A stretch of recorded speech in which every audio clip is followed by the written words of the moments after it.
এখানে দাঁড়াও, এখানে থাকো, এখানে থাকো।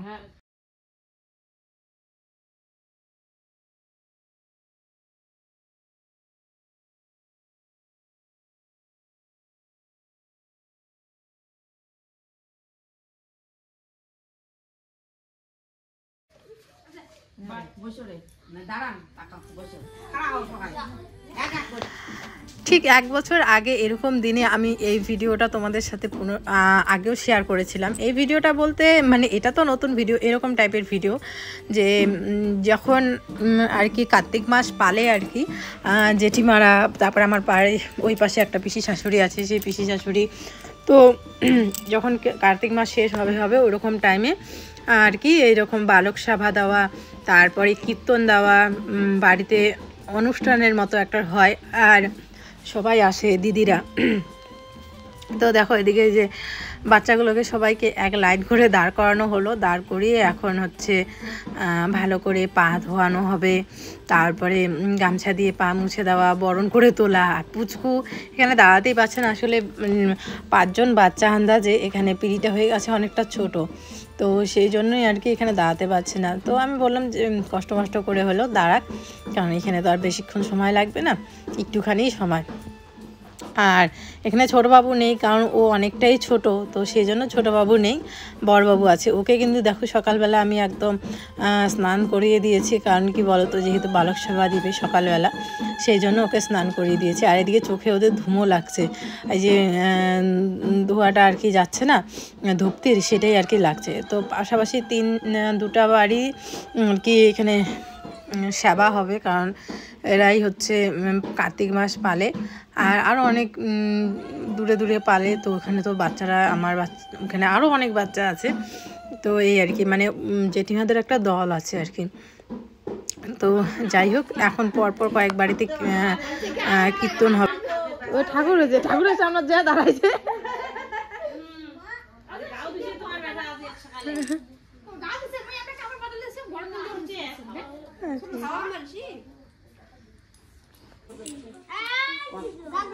গোপাল সভা দিবেন নাকি?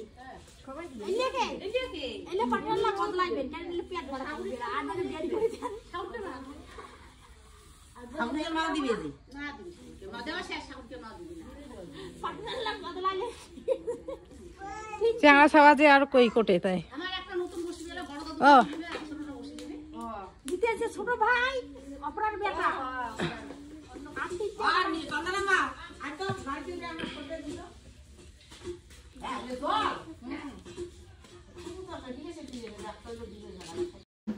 এদিকে সকালবেলার খাওয়া দাওয়ার অ্যারেঞ্জমেন্ট মানে দুপুরবেলা ভাত ঠাত অনেক বাচ্চাগুলোই দেখবে মার সাথে ছাড়া খেতে চায় না, বা অন্য জিনিস দিয়ে খায়।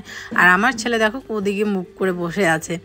তো যাই হোক, কিসের জন্য বলো তো, কারণ এখানে দই চিড়া তারপরে কলা এই সমস্ত কিছু দিয়ে ওদের সেবা দেওয়া হবে। অনেকে অন্ন সেবাও দেয়। তো অন্ন সেবাটা হচ্ছে যেদিন কীর্তন দিবে, মানে পরশুদিন সেদিন দিবে অন্ন সেবা। আর আজকে আরেকজনের বাড়িতে কীর্তন হবে, কাল একজনের বাড়িতে কীর্তন হবে, তো এদিন করে অন্ন সেবা হবে। তো আজকে শুধু শুকনা জিনিস। এদিকে দেখো এই যে চন্দন পরানো হচ্ছে সবাইকে, সুন্দর করে চন্দন দিয়ে দিচ্ছে। এই দেখো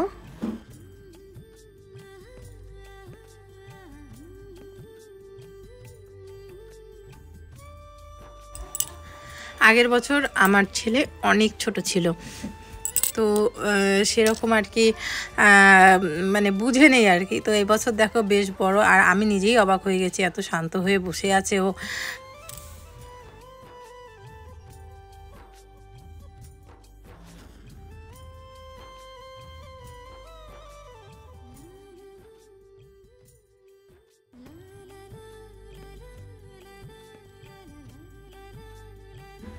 সাথে কিন্তু আমিও স্নান করে নিয়েছি সকাল সকাল, কারণ সকাল সকাল স্নান করলে না তাহলে কি বলতো মানে সারা দিনটাতে অন্য কোনো চাপ থাকে না। আর এমনিতে নাইলে না কী হয় বলতো, মানে এত কাজের ইসেতে কী হয়ে যায়, স্নানের টাইমটা অনেকটা লেট হয়ে যায়, তখন আবার দুপুরবেলার দিকে ঠান্ডা লাগে। এখনই তো ছোটোবেলা দিন, মানে ছোটো দিনের বেলায় এই সকাল হলো, এই দুপুর হলো, এই সন্ধ্যা হয়ে গেল, এরকম হয়।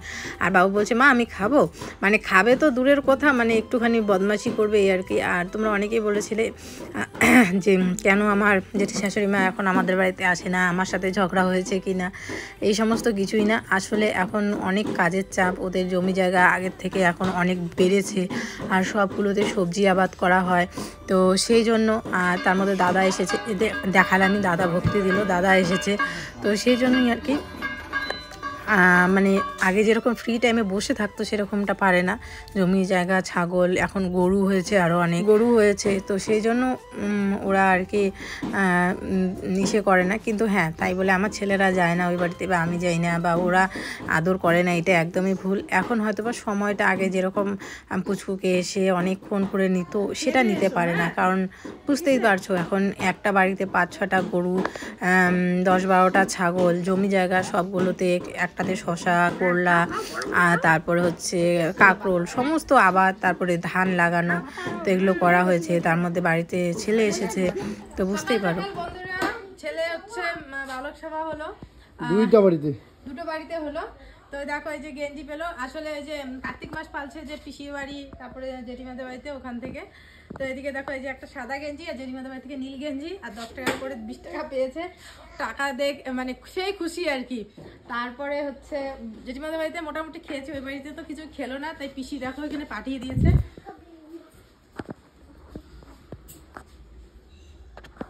এদিকে হচ্ছে দই, এদিকে হচ্ছে মোয়া, দেখো ওয়াও, চিরা, চিনি, কলা, আর এই যে 2টা গেঞ্জি, এই একটা গেঞ্জি, আর এই হচ্ছে একটা গেঞ্জি। কয়েকদিন পরে ছোট ছেলেও খেতে পারবে। হ্যাঁ, ও এখনো তো বসতে পারে না। দেখো ও রাজদাদা দোকান নিয়ে গেছে, নিয়ে যে ওকে এগুলো কি খাওয়াচ্ছে, শনপাপড়ি, শনপাপড়ি খেয়েছো? আর মুখটা তো দেখো তো কি হয়েছে, এগুলো হনুমান হয়ে গেছো তুমি। বাইরে বসে বসে খাও। মা, আমি জল দিব? মা, জল দিব? আচ্ছা বসো, জল দিচ্ছি। তো আমি ঘরের মধ্যে বসে বসে ভয়েস দিচ্ছিলাম, তো এসে বলে কি, মা তুমি কোথায়? বসো মা, এখানে বসে খাও, বসে খাও মা, ভাত খাওয়াবো না মা? বসে খাও, আমি আর একটু কাজ আছে, বসো। ওরে বাবা, কি সুন্দর করে নাচে, দেখেছো? তাদিন তাতা তাদিন তানা করে নাচে, তাদিন তানা। আমার লাগবে না মা, তুমি খাও। ভাইকে দিছিল আপু? ভাই খেয়েছে? ঠিক আছে। ও যেটাই আনুক, ওর ভাইকে ছাড়া ও খায় না সব। আর একটু দিয়ে আসবা, যাও। জুতোটা কোথায় মা? আছে?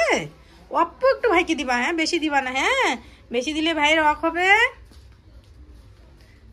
দেখাই, আর ভাইকে ছাড়া ও কিচ্ছু খায় না।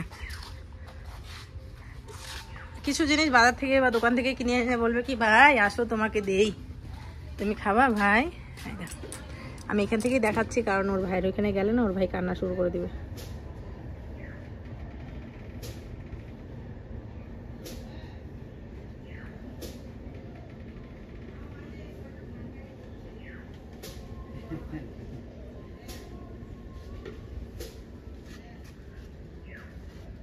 এই অবস্থা দেখে আমার পুরো মাথা ঘুরতেছে, মানে কি বলবো আর। তো যাই হোক, এখন 2টা বাজে, আর 2 ছেলে এইমাত্র ঘুমাইলো। আর এইদিকে আমার প্রতিধন, প্রতিধন আজকে হচ্ছে ডোলের মেলা। আচ্ছা আমি কি বলি, বলো কি রান্না করো? তুমি তো ডিম খাবা। ডিম? ডিম খাই নিছি। খাই নিছো? তাহলে একটু ছেঁকা দাও। ছেঁকা দিছো মানে সোডা দিছো? দিব এখন। এটা হচ্ছে কচুর, কচু, কি কচু এটাকে জানি কয়, বুনুয়া কচু না? বান কচু। হ্যাঁ, বুনুয়া কচু। বুনুয়া কচুর হচ্ছে তরকারি। বন্ধুরা, বুনুয়া কচু হচ্ছে ছেঁকা রান্না করতেছে বর। বুনুয়া কচু বলে?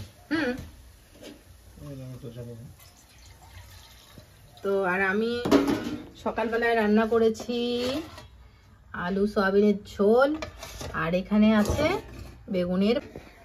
বর বাজার থেকে নিয়ে আসছে বেগুন, আর হচ্ছে পেঁয়াজ, বাঁধাকপি আনো নাই? আনছে বাঁধাকপি, তো ওটা ফ্রিজে রাখছে। তো ঘর দর ঝাড় দিছি, বুঝছো বন্ধুরা, আবার নোংরা হয়েছে। কিন্তু এখন নোংরা হোক, আমার এখন ঝাড় দেওয়া সম্ভব না। আমি এখন উঠানটা ঝাড় দিব, ঝাড় দিয়ে কিছু জামা কাপড় আছে ওগুলো ধুবো, ধুয়ে খাওয়া দাওয়া করবো। ততক্ষণে আমার বাচ্চারা উঠে যাবে নিশ্চিত। তো যাই হোক, মা গেছে হচ্ছে বদ্দিদের বাড়িতে। বদ্দির নাকি শরীরটা খারাপ, জ্বর। মানে বদ্দির সাথে প্রায় কোন দিন কথা হয়েছে, বদ্দি যখন কোচবিহার গেছিলো তখন ফোন করেছিলাম যে ডাক্তার দেখালো ঠেকালো, তখন হ্যাঁ বোধহয় হ্যাঁ কোচবিহার যখন গেছিলো তখন ফোন করেছিলাম। তারপরে আর কথা হয়নি। আসলে কি বলতো, রাত্রেবেলা ভাবি সবার সাথে রাত্রে কথা বলবো, কারণ দিনের বেলা এক ফোঁটাও সময় পাই না, রাত্রে কথা বলবো। কিন্তু রাত্রেবেলা এই ওদের ঘুম পাড়াতে খাওয়া দাওয়া করতে করতে 11টা বেজে যায়, ততক্ষণে সবাই ঘুমিয়ে পড়ে, তো তখন আর ফোন করা হয় না।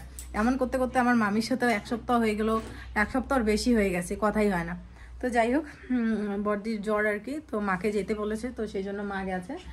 তো চলো, তোমাদের দাদাভাই রান্না করতে করতে আমি উঠান টুঠানগুলো ঝাড় দিই, আর কিছু জামা কাপড় আছে ওগুলো ধুই। 2 ছেলে ঘুমানোর পর আমি এদিকে ভাবছি যে না, উঠানটা ঝাড় দিয়ে নিই। বাড়িটার মধ্যে দেখবে উঠানটা যদি ঝাড় দেওয়া থাকে না, তাহলে মনে হয় যে না তবুও পরিষ্কার, আর উঠানটায় যদি নোংরা থাকে তাহলে মনে হয় কি মানে সারা বাড়িটা নোংরা হয়ে আছে, এরকমটা লাগে। যদিও বা আমি কিন্তু ঘর দোর সমস্ত কিছু মুছেছি আর সকালবেলায়, কিন্তু তবুও মনে হচ্ছে নোংরা হয়ে আছে। তো সেই জন্য দুপুরবেলার দিকে ও যেহেতু ওই রান্নাটা করছে, কচুর ডাল করছে, তো আমি ভাবলাম যে এই ফাঁকে আমি ফটাফট উঠানটা ঝাড় দিয়ে নেই, বাসন ঠাসন না হয় পরে মাজবো একবারে। আমি একটা ভুল করি, কি বলতো, সকালবেলা একবার বাসন মাজি রান্নার পরে, তারপরে পুচকুর ভাইকে খাওয়ানোর পরে আবার ওদের বাসন মাজি, তারপরে আবার আমরা দুজন খাই তখন বাসন মাজি, আবার দুপুরবেলা যখন বাবা মা সবাই খায় ওই ভাতের হাঁড়ি ঠাড়ি নিয়ে তখন একবার বাসন মাজি। তাহলে আমার কতবার বাসন মাজতে হয়। তো এখন থেকে সিদ্ধান্ত নিয়েছি সব বাসন একবারে জমা করে রাখবো, সবার খাওয়া দাওয়া হবে যখন, বিকালে যখন বাসন মাজি তখন মাজবো। তাহলে আমার এতবার কলের পাড়েও যেতে হবে না, এত মানে পরিশ্রম হবে না। আর নাহলে টুকটুক করে সারাক্ষণ খালি কলের পাড়ে গিয়ে বাসন মাজতে হয়, তো এরকমটা করতে হবে আমাকে এখন। তো যাই হোক, এদিকে দেখো উঠানটা ঝাড় দিয়ে নিচ্ছি। এখনও তো সেরকম পাতা পড়ার দিন আসেনি, আর কদিন পরে দেখবি পাতাময় পাতা হয়ে যাবে বাড়িতে। আর আমাদের বাড়িতে যে পরিমাণে গাছ, ঝাড় দিলে না, যে বাড়িতে গাছ সেই বাড়িতে তো পাতা কত পড়ে তোমরা জানো, পুরো বাড়িটা বোধহয় নোংরা। তো যাই হোক, উঠানটা ঝাড় দিয়ে নিলাম। আর আমি একটা না দুটো না 3-3টে জিনিস কিনেছি নতুন, কিন্তু বরকে না জানিয়ে। তো চলো দেখাই, আর ওকেও দেখাবো। আর আমি এখনো হাত দিয়ে ছুঁইনি, মানে আমি জিনিস দিয়েছি রাজকে দিয়ে কিনিয়েছি। তো চলো আমিও হাত দিয়ে দেখি, আর তোমরাও কমেন্ট করে জানিও যে কীরকম হয়েছে, আর আমাকে ঠকিয়েছে না কিছু, সেটাও কমেন্ট করে জানিও। এই হচ্ছে বন্ধুরা সেই জিনিস। কই গেল গো, দেখে যাও। তোমাদের দাদা ভাই রিয়াকশন দেখি, চলো আসো।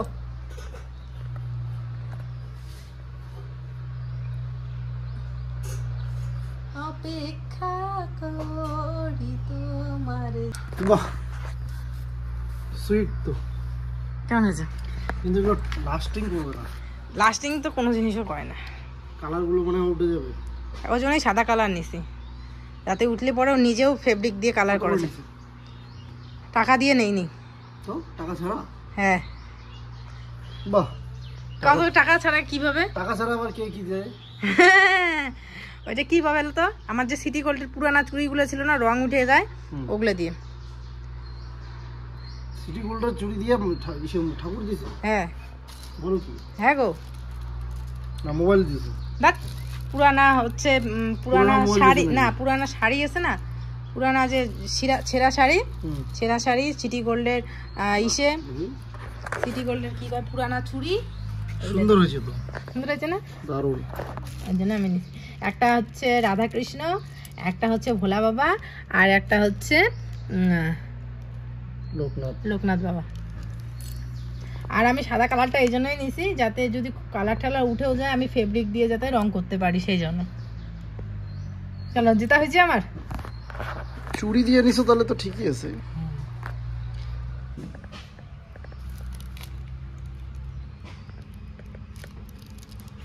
বাবা, বাবা, আমাদের বাড়িতে কে আসছে বাবা?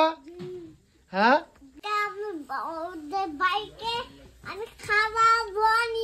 বাবা কে আসছে? কে আসছে বাবা?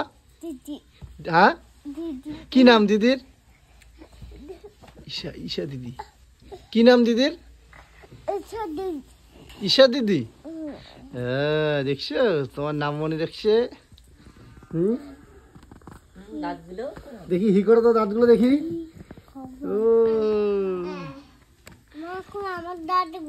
তোমার দাঁতগুলো দেখি, দিদির দাঁতগুলো দেখলাম। বাবা দিদি এসছে, দিদি তোমার দাঁতগুলো দেখি, তোমার মাথায় লাগবে।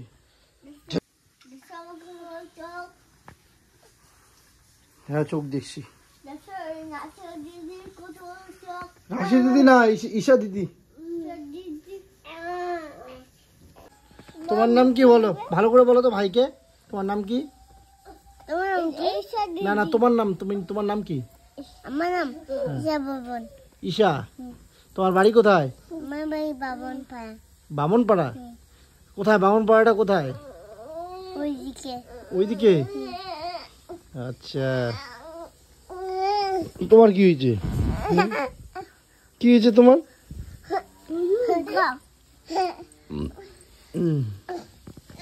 দিদির সাথে খেলো। হ্যাঁ, এখনই ঘুম থেকে উঠলো গুড্ডু।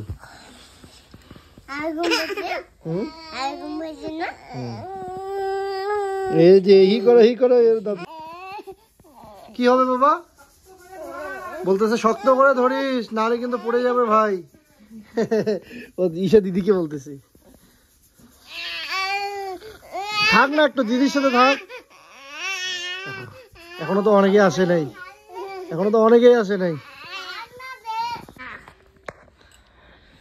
বাবাকে ডাকো আস্তে করে। এখানে হ্যাঁ বলো। হ্যাপি বার্থডে তো ভাইকে। হ্যালো বাবা বলো। বাবা বলো বাবা। বাবা তোমার হ্যাপি বার্থডে তুমি তো ভালো করে বলো বাবা হ্যাপি বার্থডে। বাবা happy birthday. Happy birthday. Happy birthday. Thank you. উম্মা দাও উম্মা দিয়ে দাও ভালো করে, গালের মধ্যে দাও। বলি বাবা থ্যাংক ইউ বাবা। Thank you. তোমার কি লাগবে? তোর কি লাগবে? আমার কিছু লাগবে না।